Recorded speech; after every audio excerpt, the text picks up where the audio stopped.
અમેરિકામાં ફરી એકવાર એક ગુજરાતીની હત્યા થઈ. અમેરિકાના એટલાન્ટામાં નવસારીના ગણદેવીના વૃદ્ધની હત્યા થઈ છે. ગળે ટૂંપો આપી 52 વર્ષીય મેહુલ વશીની કરાઈ હત્યા. મોટેલના રેનોવેશનના ઝઘડામાં અશ્વેત યુવાને કરી મેહુલભાઈની હત્યા. અમેરિકામાં ગુજરાતીઓ અસલામત હોવાનો વધુ એક કિસ્સો આવ્યો સામે.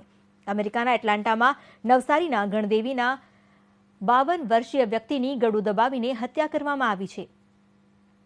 મૂળ ગણદેવીના મેહુલભાઈ વશીની અમેરિકામાં અશ્વેતોએ હત્યા કરી. મેહુલભાઈને 2 દીકરી અને પત્ની સાથે જેઓ જોર્જિયાના ઓગસ્ટા ઇવાન્સમાં રહેતા હતા અને એટલાન્ટામાં રેડ મોટેલમાં જનરલ મેનેજર તરીકે કામ કરતા હતા, જ્યાં મોટેલમાં રેનોવેશન જેવી સામાન્ય બાબતે બોલાચાલી થતા અશ્વેતોએ મેહુલભાઈ પર હુમલો કર્યો અને તેમની હત્યા કરી.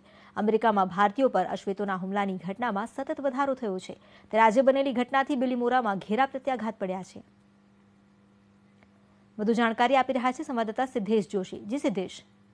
અમિતા, સમગ્ર ઘટના જે છે એ અમેરિકામાં બની છે અને અમેરિકામાં ફરી એકવાર ગુજરાતીઓ ઉપર હુમલો થયો છે. મૂળ ગણદેવીના મેહુલ વશી ઉપર આ હુમલો થયો છે કે મોટેલમાં રિનોવેશન કરવાની બાબતે એક શ્વેત યુવક સાથે એમનો ઝઘડો થયો, જેને લઈને ઉશ્કેરાટમાં આવીને શ્વેત યુવાને એમનું ગળું દબાવીને હત્યા કરી નાખી. સમગ્ર ઘટનાની જાણ એને થતા પરિવારમાં શોકની લાગણી છે અને હાલમાં પોલીસ જે છે ત્યાં તપાસ કરી રહી છે અને પરિવારમાં શોકની લાગણી અનુભવી રહી છે ત્યારે અને ફરી એકવાર હુમલો થતા પરિવારમાં પણ નારાજગી જોવા મળી રહી છે.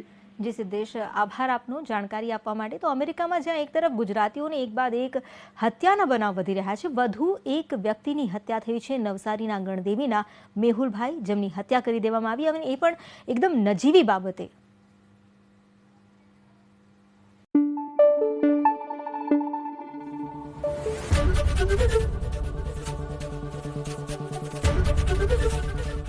एबीपी अस्मिता, गुजरातनी अस्मिता.